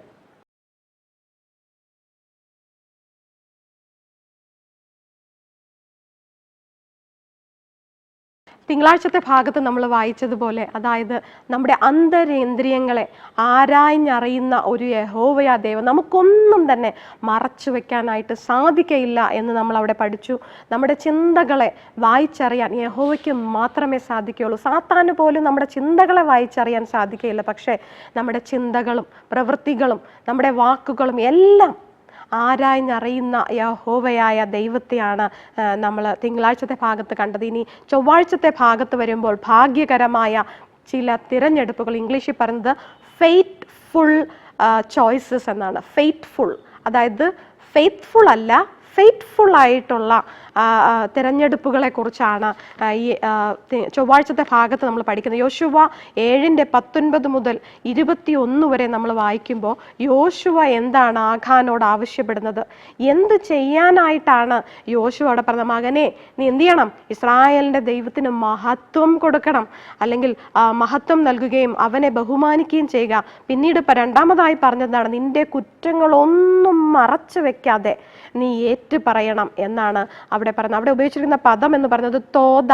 അതായത് നന്ദിയെ സൂചിപ്പിക്കുന്ന ഒരു പദമാണ്. സങ്കീർത്തനങ്ങൾ 26:27 യെശയ്യാവ് 51:3 ഇരമ്യാവ് 17:26 ഒക്കെ നമ്മൾ കാണുന്നത് ഇതേ പദമാണ്, നന്ദിയെ സൂചിപ്പിക്കുന്നതായ പദം അല്ലെ. ദൈവത്തിൽ തൻ്റെ കുറ്റങ്ങളെ, തൻ്റെ തെറ്റുകളെ ഏറ്റുപറഞ്ഞ് ദൈവത്തിന് മഹത്വം കൊടുക്കുക, അല്ലെങ്കിൽ ദൈവത്തിന് നന്ദി അർപ്പിക്കുക എന്നുള്ള കാര്യമാണ് അവിടെ യോശുവ ആഖാനോട് ആവശ്യപ്പെടുന്നത്. പക്ഷെ നിർഭാഗ്യവശാൽ ആഖാൻ എന്ത് ചെയ്യുന്നില്ല?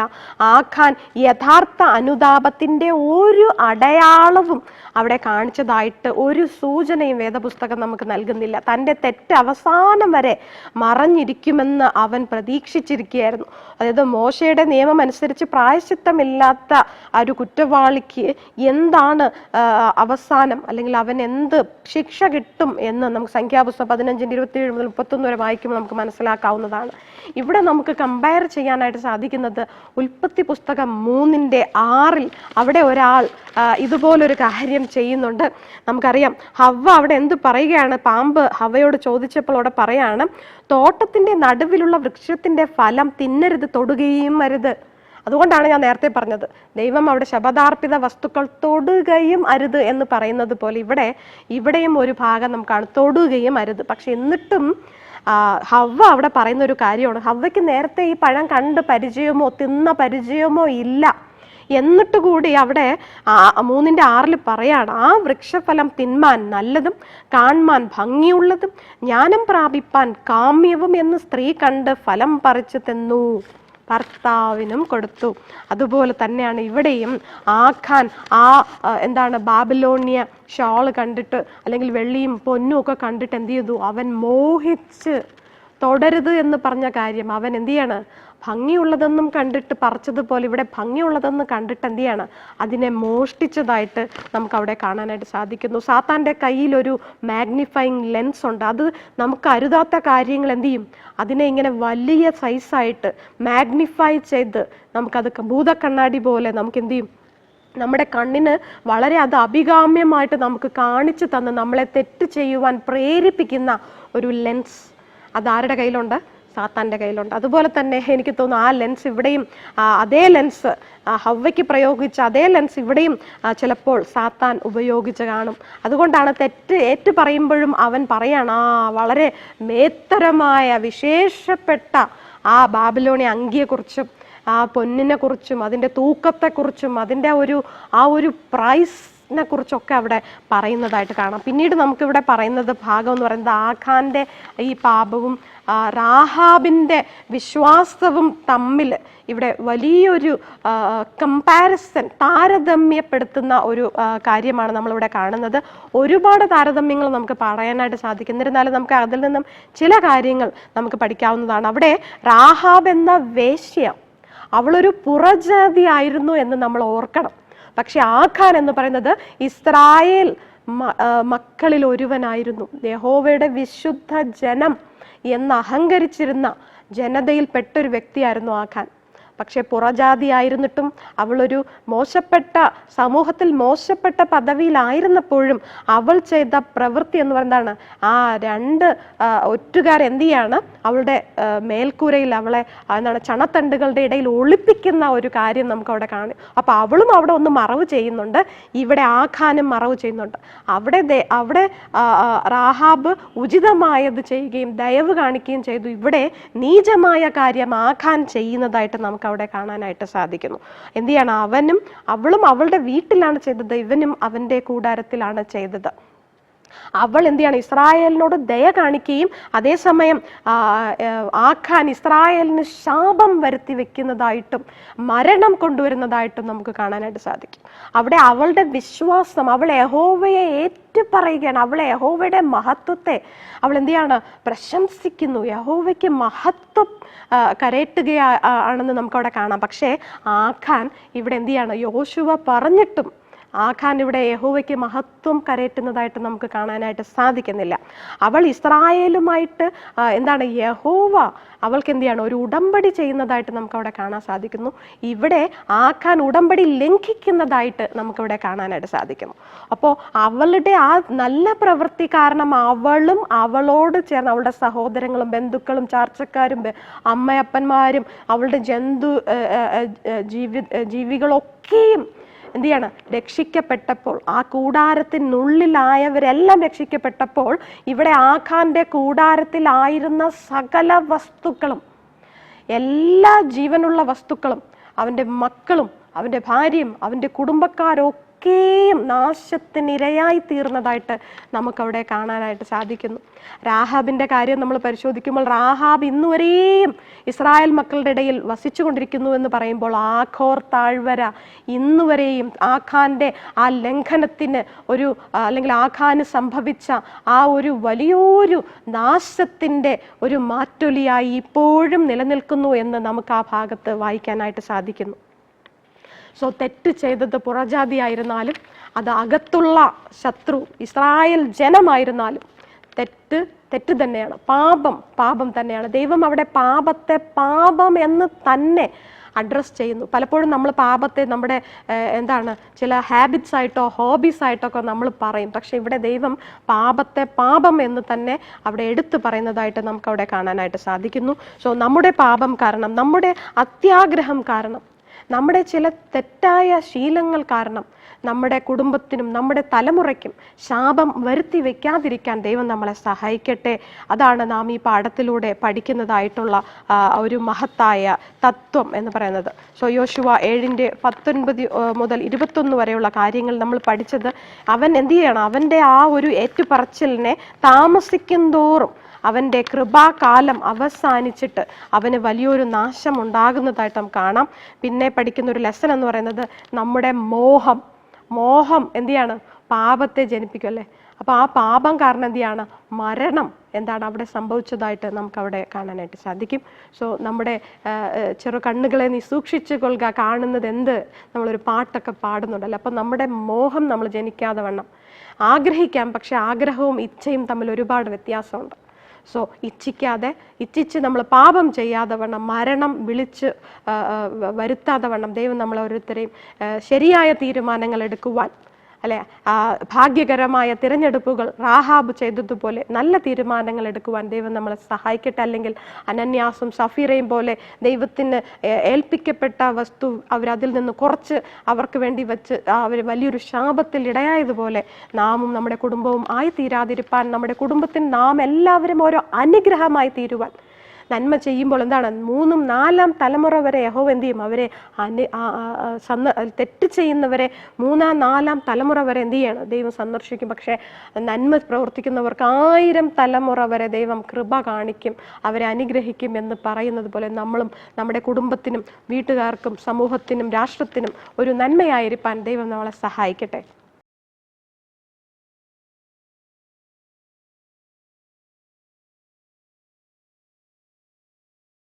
ബുധനാഴ്ചത്തെ ഭാഗത്തേക്ക് കടന്നു വരുമ്പോൾ പ്രതീക്ഷയുടെ വാതിൽ, നമ്മൾ കഴിഞ്ഞ ദിവസം പഠിച്ചതുപോലെ അവിടെ വലിയൊരു വീഴ്ചയുടെ അനുഭവം നമ്മളവിടെ പഠിച്ചു അല്ലേ? വളരെ ദുഃഖകരമായ ഒരു കാര്യം, ഒരു കുടുംബമായിട്ട് അവിടെ എന്ത് ചെയ്യാണ്? ഒരു കൽക്കുന്നായി മാറുന്ന ഒരു രംഗമാണ് നമ്മൾ പഠിച്ച കാര്യങ്ങൾ. അവിടെ ആഖോർ താഴ്വര, കഷ്ടതയുടെ താഴ്വര, അല്ലെങ്കിൽ കഷ്ടത എന്നതിൻ്റെ ഒരു എബ്രായ വാക്കാണ് ആഖോർ താഴ്വര എന്നത് സൂചിപ്പിക്കുന്നത്.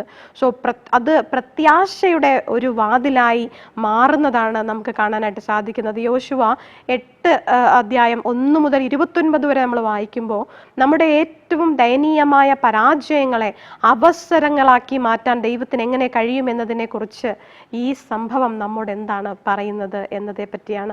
സോ നമ്മുടെ ദുഃഖങ്ങളെ ഒക്കെ സന്തോഷമാക്കി മാറ്റാൻ മാറ്റാൻ ദൈവത്തിന് സാധിക്കും എന്ന് നമുക്കിവിടെ കാണാം. ഇവിടെ വലിയൊരു പരാജയത്തിന് ശേഷം ദൈവം തന്നെ അവർക്ക് എന്താണ് തന്ത്രം പറഞ്ഞു കൊടുക്കുകയാണ്. യുദ്ധ നയം ദൈവം എരിഹോ പട്ടണത്തെ ജയിക്കുവാനായിട്ട് ദൈവം എങ്ങനെയാണോ അവർക്ക് യുദ്ധ നയം പറഞ്ഞു കൊടുത്ത് അവരെ അഭ്യസിപ്പിച്ചത്, അതുപോലെ തന്നെ ഇവിടെയും വളരെ വ്യത്യസ്തമായ ഒരു യുദ്ധ നയമാണ് യഹോവയായ ദൈവം അവർക്ക് പറഞ്ഞു കൊടുക്കുന്നത് എന്ന് നമുക്ക് 8-ാമത്തെ അധ്യായത്തിലുടനീളം വായിക്കാനായിട്ട് സാധിക്കും. അതിൻ്റെ 1-ാമത്തെ വാക്യത്തിൽ ഇങ്ങനെ പറയുന്നു: അനന്തരം യഹോവ യോശുവയോട് അരുളി ചെയ്തത്, ഭയപ്പെടരുത്, വിഷാദിക്കുകയും അരുത്. അതായത് 1-ാമത്തെ അധ്യായത്തിൽ നമ്മൾ കണ്ടതുപോലെ അല്ലേ, ഭയപ്പെടരുത്, നിന്റെ വലത്തോട്ടോ ഇടത്തോട്ടോ നീന്തരുത്, നീങ്ങരുത് എന്നൊക്കെ നമ്മൾ വായിച്ചതുപോലെ 1:9 തോന്നുന്നു. യോശുവ 1:9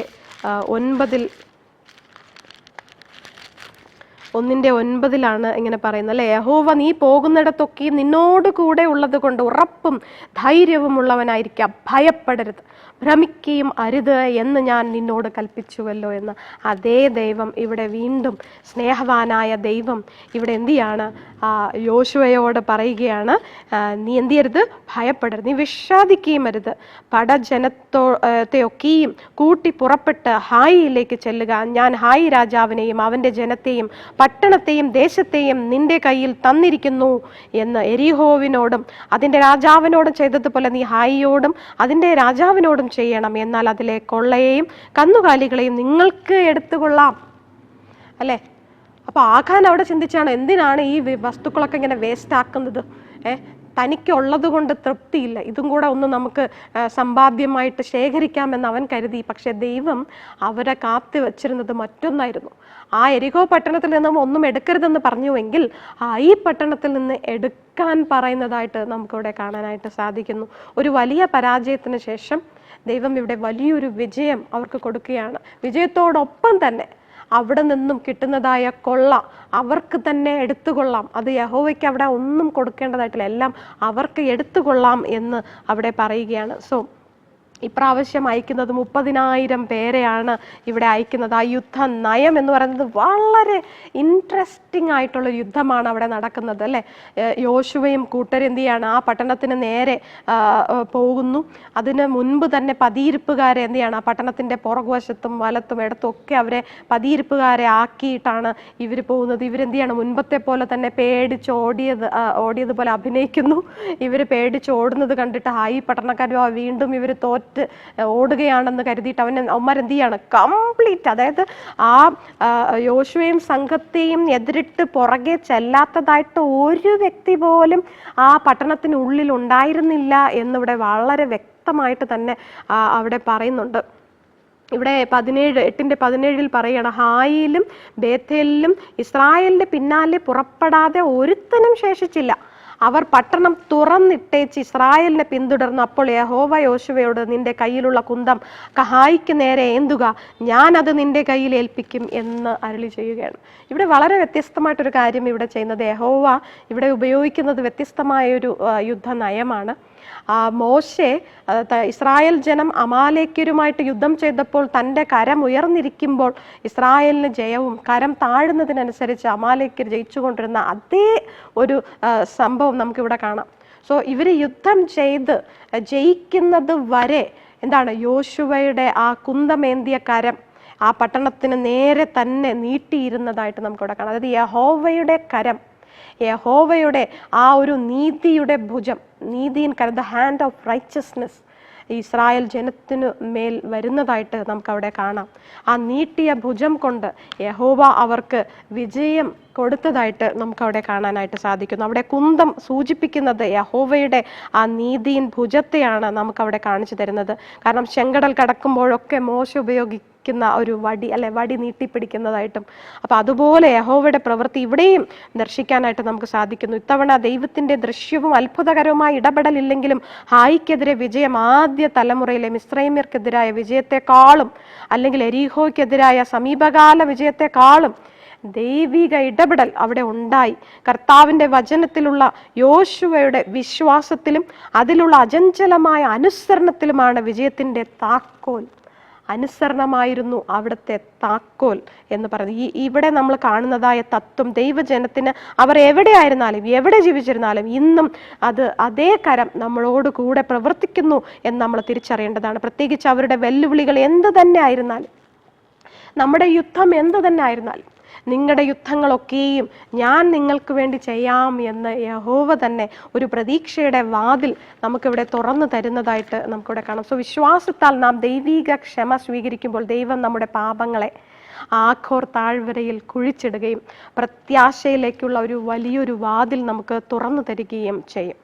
ഹോശേയ 2:15 ഇങ്ങനെ പറയുന്നു, അവിടെ നിന്ന് ഞാൻ അവൾക്ക് മുന്തിരിത്തോട്ടങ്ങളെയും പ്രത്യാശയുടെ വാതിലായി ആഖോർ താഴ്വരയെയും കൊടുക്കും എന്നിവിടെ പറഞ്ഞിരിക്കുന്നു. അപ്പോൾ ആഖോർ താഴ്വര പ്രത്യാശയുടെ വാതിലായി ഇവിടെ എടുത്തു പറഞ്ഞിരിക്കുന്നതായിട്ട് നമുക്ക് കാണാം. നിങ്ങളുടെ ജീവിതത്തിൽ എൻ്റെ സഹോദരങ്ങൾ എന്തൊക്കെയാണ് നിങ്ങൾ അനുഭവിക്കുന്നത്, നിങ്ങൾ എങ്ങനെ ഒരു അവസ്ഥയിലൂടെയാണ് കടന്നു പോകുന്നത് എന്ന് ഞാൻ അറിയുന്നില്ല. പക്ഷെ അറിയുന്ന ദൈവം നിങ്ങളുടെ ചിന്തകളെ, നിങ്ങളുടെ അന്തരിന്ദ്രിയങ്ങളെ ആരാഞ്ഞറിയുന്ന യഹോവയായ ദൈവം തീർച്ചയായിട്ടും നിങ്ങൾക്ക് ഈ പ്രതീക്ഷയുടെ വാതിൽ, ഈ ആഖോർ താഴ്വരയെ പ്രതീക്ഷയുടെ വാതിലാക്കി നിങ്ങളുടെ ദുഃഖങ്ങളെ സന്തോഷമാക്കി മാറ്റുക തന്നെ ചെയ്യും.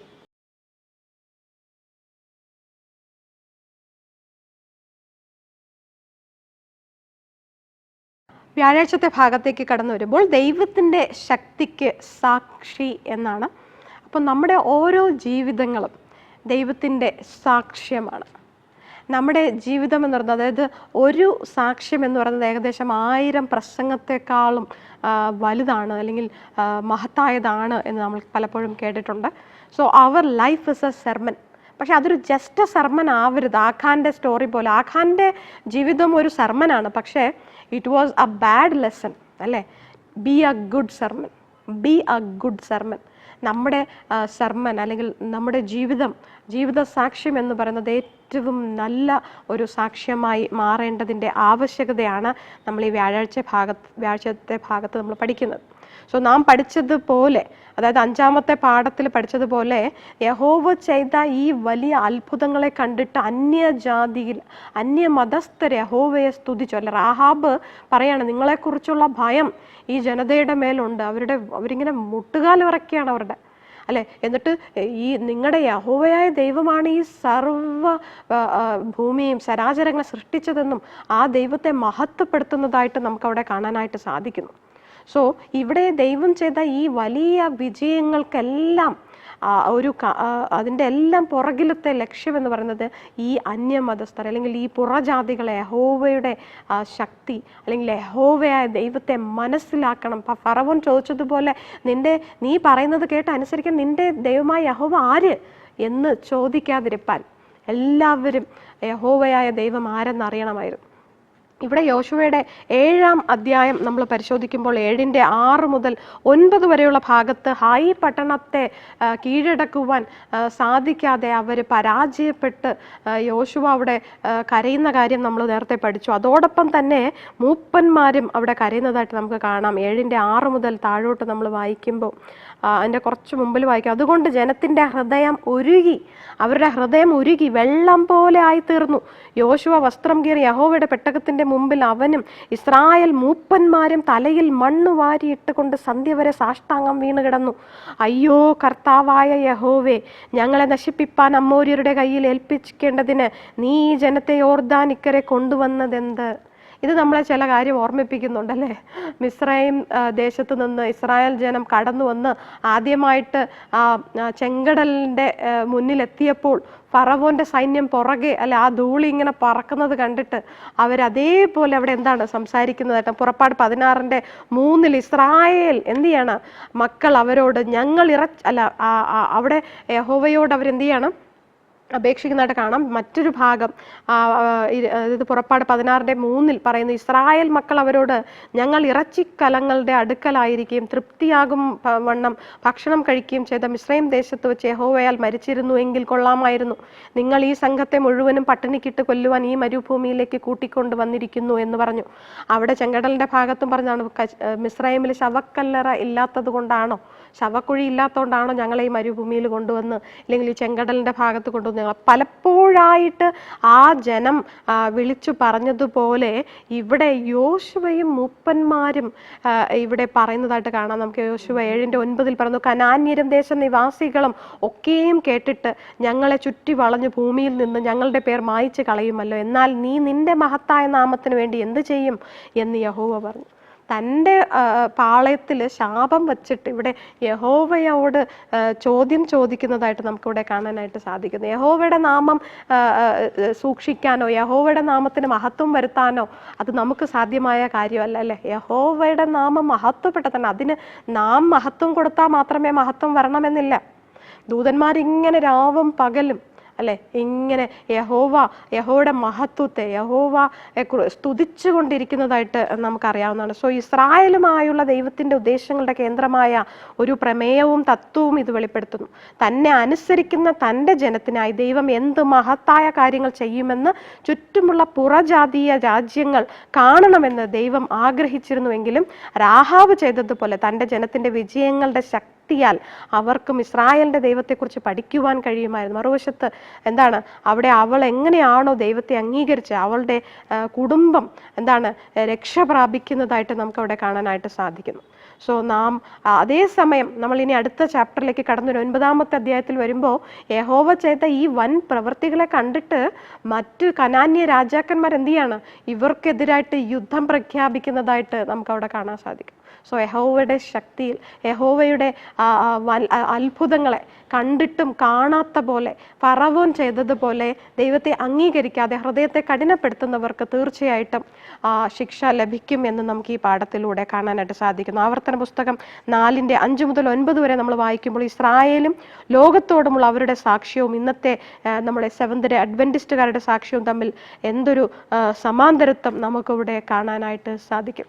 സോ നാമും പരാജയങ്ങൾ വരുമ്പോൾ ദൈവത്തെ കുറ്റപ്പെടുത്തുന്നവരായി മാറാതെ വണ്ണം ദൈവം ആ പരാജയത്തിന് കാരണമായിരിക്കുന്ന ശാപം നമ്മുടെ ഇടയിലുള്ള തെറ്റുകൾ ഏറ്റുപറഞ്ഞുകൊണ്ട് യഹോവയോട് മാനസാന്തരത്തിൻ്റെ അനുഭവത്തിൽ യഹോവയെ മഹത്വപ്പെടുത്തുകയാണെങ്കിൽ തീർച്ചയായിട്ടും നമ്മുടെ പരാജയങ്ങളൊക്കെയും വിജയങ്ങളായി മാറുവാൻ ദൈവം നമ്മളെ സഹായിക്കുമെന്ന് നമ്മൾ ഈ പാഠത്തിലൂടെ പഠിക്കുന്നു.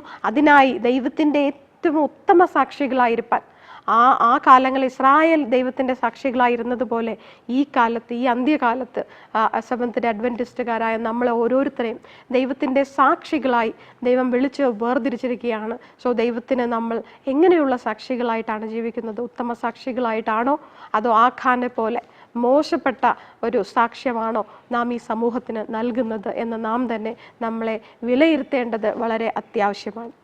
കൂടുതൽ പഠനത്തിലേക്ക് കടന്നു പോകുമ്പോൾ നാം ഈ പാഠത്തിൽ പഠിച്ചതായ അകത്തെ ശത്രുവിനെ ഇതിനോടകം നാം തിരിച്ചറിഞ്ഞു കാണും എന്ന് പ്രതീക്ഷിക്കുകയാണ്. ആ ശത്രു ഞാനാണെങ്കിൽ എന്നിൽ എന്ത് മാറ്റങ്ങളാണ് ഞാൻ വരുത്തേണ്ടത്? ഒരു സമൂഹത്തെ അതെങ്ങനെ പ്രതിഫലിക്കുന്നു? ഞാൻ കാരണം എൻ്റെ ചുറ്റുമുള്ളവർക്ക് ശാപമാണോ അതോ അനുഗ്രഹമാണോ? എൻ്റെ ജീവിതം അനുഗ്രഹത്തിൻ്റെ സാക്ഷ്യമായിട്ടാണോ മറ്റുള്ളവർ കാണുന്നത്? എന്നിലൂടെ വായിച്ചറിയുന്നത് എന്താണ്?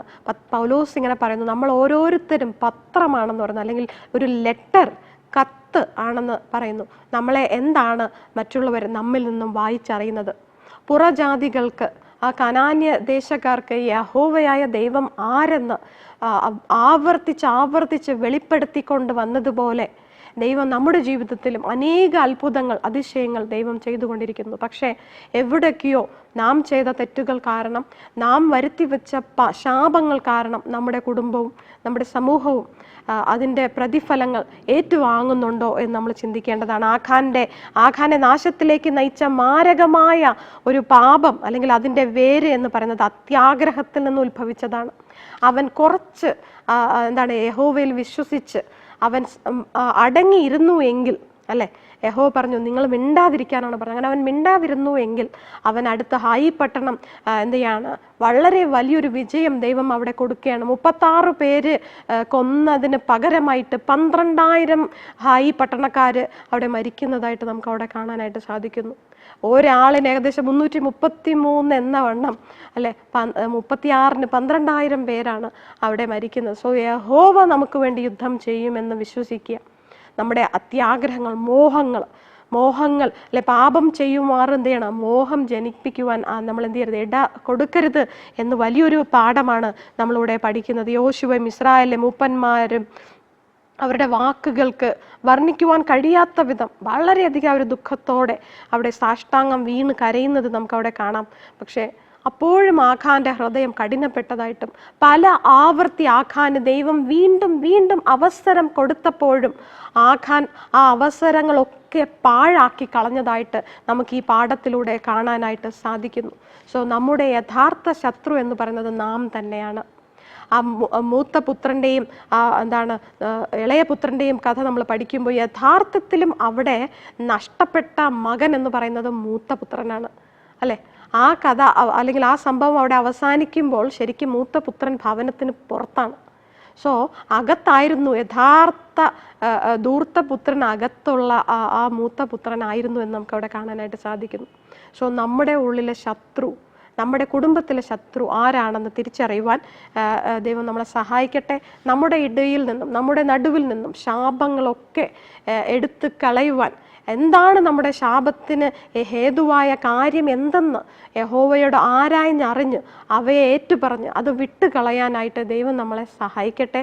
അതുപോലെ തന്നെ നമ്മൾ ചുറ്റുപാടുമുള്ള ദേശക്കാർക്ക് നമ്മുടെ സഭ എന്നവണ്ണം, നമ്മുടെ വ്യക്തിഗത ജീവിതം എന്നവണ്ണം നമ്മളെല്ലാവർക്കും ഒരു അനുഗ്രഹമായിരിക്കാൻ, ഒരു വെളിച്ചമായിരിക്കാൻ, അങ്ങനെ എഴുന്നേറ്റ് പ്രകാശിപ്പാൻ ദൈവം നമ്മളെ സഹായിക്കട്ടെ. നമുക്ക് തരുന്ന കൃപയുടെ കാലം അവസാനിക്കുന്നതിന് മുമ്പ് തന്നെ നമ്മൾ എന്ത് ചെയ്യണം, ദൈവത്തോട് ഏറ്റുപറഞ്ഞ് ദൈവസന്നിധിയിൽ മാനസാന്തരത്തിൻ്റെ അനുഭവത്തോടെ ജീവിപ്പാൻ നമ്മൾ ചെയ്യേണ്ടത് വളരെ അത്യാവശ്യമാണ്. അതുപോലെ നമ്മൾ എന്ത് ചെയ്യരുത്, താമസിപ്പിക്കരുത്. നമ്മുടെ മാനസാന്തരം നമ്മൾ താമസിപ്പിക്കുകയാണെങ്കിൽ ആഖാന് സംഭവിച്ച അവസാനം നമുക്ക് ഉണ്ടാകും എന്നുള്ളതിൽ സംശയമില്ല. സോ നാം എല്ലാവർക്കും ഒരു അനുഗ്രഹമായിരിക്കാൻ 1000 തലമുറ വരെ നാം കാരണം നമ്മുടെ കുഞ്ഞുങ്ങൾക്കും നമ്മുടെ തലമുറകൾക്കും ഒരു അനുഗ്രഹമായിരിക്കാൻ ദൈവം നമ്മളെ സഹായിക്കട്ടെ എന്ന് പറഞ്ഞുകൊണ്ട് ഈ പാഠഭാഗത്തിൽ നിന്ന് വിരമിക്കുകയാണ്.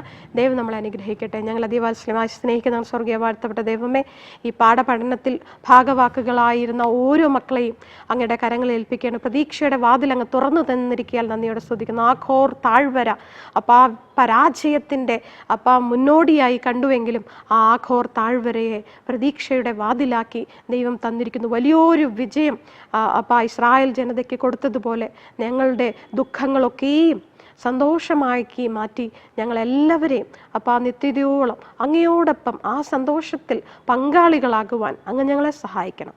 സകലവും സമർപ്പിക്കുന്നു. ഇനി വീണ്ടും കൂടിമുട്ടുവോളം ഞങ്ങളെല്ലാവരെയും ആ കൃപയിൽ സൂക്ഷിക്കുന്ന യേശു ക്രിസ്തുവിന്റെ നാമത്തിൽ തന്നെ ആമേൻ.